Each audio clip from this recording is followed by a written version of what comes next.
के तपाईँले बाइबल यति शक्तिशाली, अद्वितीय र जीवन परिवर्तनकारी किन छ भनी कहिले सोच्नु भएको छ? के कुराले गर्दा बाइबल अरू पुस्तकहरू भन्दा फरक छन् त? किन विश्वभरका लाखौं मानिसहरू यस पुस्तकलाई अध्ययन गर्न र यस अनुसार बाँच्न समर्पित छन् त? आउनुहोस्, यस भिडियो मार्फत पवित्र धर्मशास्त्र बाइबलको जीवन परिवर्तन गराउने शक्ति र सत्यताको बारेमा हामी सिक्नेछौँ। बाइबलमा 66 वटा पुस्तकहरू छन् र पनि यी सबैले एउटै मुक्तिको सन्देश अर्थात् ख्रिस्टद्वारा सारा मानव जातिको उद्धारको सन्देशलाई सुनाउँछन्। बाइबल पुरानो करार र नयाँ करार गरी दुई भागमा विभाजित छन् र पनि यी दुईले एउटै मुक्तिको सन्देशलाई सुनाउँछन्, जसमा पुरानो करारले अर्थात् उत्पत्तिदेखि मलाकीसम्मका सबै 39 पुस्तकहरूले आउँदै गरेको पूर्ण, सिद्ध र पवित्र मसीहको अपेक्षा गरिएको देखाउँदछ भने नयाँ करारमा विशेष 4 वटा सुसमाचारका पुस्तकहरूमा उहाँलाई प्रकट गरिएको छ। प्रेरितको पुस्तकमा उहाँको प्रचार गरिएको छ। 21 वटा पत्रहरू रोमीदेखि यहुदासम्म उहाँको व्याख्या गरिएको छ भने अन्तिम पुस्तक प्रकाशमा उहाँमा नै सबै समापन भएको देखाइएको छ। बाइबल 1400 ईसा पूर्वदेखि 100 ईस्वी सम्मतसम्म लेखिएको थियो, अर्थात् बाइबल लेखिनलाई करिब 1600 वर्ष लाग्यो, जो अति प्राचीन अयुबको समयदेखि अर्थात् उत्पत्तिदेखि प्रकाशसम्म छ र यसका ईश्वरीय सन्देशहरू आजसम्म पनि उत्तिकै प्रभावशाली छन्।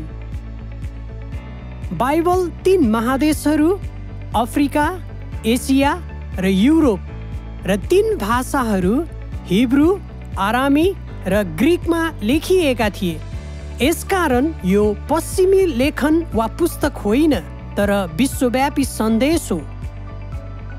40 भन्दा बढी लेखकहरू जस्तै गोठालाहरू, राजाहरू, भविष्यवक्ताहरू, माझीहरू, शास्त्री, वैद्य र साधारण मानिसहरू भए पनि सबैले एउटै पवित्र आत्माको प्रेरणाबाट लेखेका थिए, अर्थात् बाइबलको हरेक शब्द मानिसहरूका बुद्धिमत्तापूर्ण विचार मात्र होइन, तर परमेश्वरद्वारा प्रेरित दिव्य सत्य हुन्। दोस्रो तिमोथी 3:16 भन्दछ कि सम्पूर्ण पवित्र शास्त्र परमेश्वरको प्रेरणाबाट भएको हो। सम्पूर्ण शास्त्रको केन्द्रबिन्दु येशू ख्रिस्ट हुनुहुन्छ। लुका 24:27 भन्दछ, तब मोसा र अगमवक्ताहरूबाट सुरु गरेर उहाँले धर्मशास्त्रमा आफ्नो विषयमा लेखिएका कुराहरूको अर्थ तिनीहरूलाई खोलिदिनुभयो। बाइबल ऐतिहासिक रूपमा विश्वसनीय छ। 24,000 भन्दा बढी हस्तलिपिहरू, पुरातात्विक प्रमाणहरू र भविष्यवाणीहरूको पूर्तिले यो पुष्टि गरेको छ। बाइबल केवल इतिहास र ऐतिहासिक कागजात मात्र होइन, यो परमेश्वरको जीवित र क्रियाशील वचन हो, जो हाम्रो विश्वास र आचरणको लागि पर्याप्त छ। यसले हामीलाई परमेश्वर को हुनुहुन्छ, उहाँले के गर्नुभयो र हामीले कसरी बाँच्नुपर्छ भन्ने देखाउँदछ। सोला स्क्रिप्चुरा अर्थात् बाइबल धर्मशास्त्र नै हाम्रो विश्वासको एकमात्र अचूक मार्ग निर्देशक हो। जेम्स व्हाइटका अनुसार धर्मशास्त्रलाई तपाईँले कसरी हेर्नुहुन्छ भन्ने कुराले नै तपाईँको सम्पूर्ण धर्मशास्त्रीय सम्बन्धी दृष्टिकोणलाई निर्धारण गर्दछ। जो कसैले धर्मशास्त्रलाई गम्भीरतापूर्वक लिन्छ, त्यसले यसको अधिकार र सत्यतालाई कुनै सम्झौता नगरी मान्नु पर्दछ। प्रियजनहरू र बाइबललाई प्रेम गर्ने मित्रहरू, परमेश्वरको वचन वैकल्पिक होइन, तर आधारभूत हो।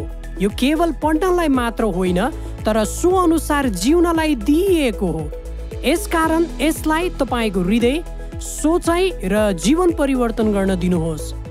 बाइबल धर्मशास्त्र सत्यको आधार र हाम्रो सेवाको बोलावटको निम्ति दिशानिर्देशन हो। यदि तपाईँ यसलाई परमेश्वरको वचनको रूपमा स्वीकार्नुहुन्छ भने यस अनुसार बाँच्नुहोस्, यसलाई सिकाउनुहोस् र कहिल्यै सम्झौता नगर्नुहोस्। बाइबल कागजी पुस्तक र मसीरूपी अक्षरहरूले भरिएको पानाहरू भन्दा धेरै बढी हो। यो परमेश्वरको जीवन्त वचन हो। यसकारण बाइबल केवल अध्ययन गरिनुपर्ने पुस्तक मात्रै होइन, यो सुनिनुपर्ने आवाज हो, पालना गरिनुपर्ने सत्य हो र पछ्याइनुपर्ने ज्योति हो, जसले हाम्रो हृदयमा सत्यलाई भर्दछ, हाम्रो पाइलाहरूलाई मार्ग निर्देशन गर्दछ र हाम्रो जीवनलाई रूपान्तरण गर्दछ। परिवर्तित विचारहरूले भरिएको यस संसारमा अपरिवर्तित परमेश्वरको वचन तपाईँको आधार बनोस्। धमिल्याउने सिद्धान्त र खोजहरूको भिडमा पवित्र धर्मशास्त्र बाइबल तपाईँको दिशा निर्देशन बनोस् र जीवनका सबै मौसमहरूमा येशू जीवित वचनले तपाईँलाई अगुवाई गर्नुभएको होस्। त्यसैले यसलाई खोल्नुहोस्, यसको अध्ययन गर्नुहोस्, यस अनुसार जिउनुहोस् र यसको जीवन परिवर्तन गराउने शक्ति सत्यताको गवाई अरूलाई बाँड्नुहोस्।